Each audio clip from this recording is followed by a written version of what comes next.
अस्सलाम वालेकुम। मेरा नाम नजफ़ अली है ते मैं ना बैंड बाजे का काम करना ते रमज़ान तो पहलों मेरा काम ठीक सी ते हुन जिस दिन तो रमज़ान आया मेरा काम बंद हो गया ते लिहाजा छोटे छोटे बच्चे ने मेरे रमज़ान की वजह तो क्योंकि बच्चे भी ने छोटे छोटे ते बेगम भी है उस भी रोज़े रख दिए बच्चे भी रखते हैं क्योंकि काम मेरा रमज़ान की वजह तो बंद हो गया ते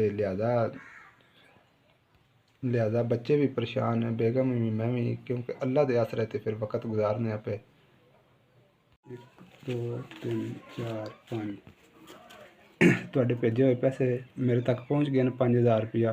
अल्लाह पाक ਤੁਹਾਨੂੰ चोखा दे। रब की ज़ात वसदे रवो आबाद रवो। रब की ज़ात इतना ਤੁਹਾਨੂੰ दे जितना समुद्रों में पानी है।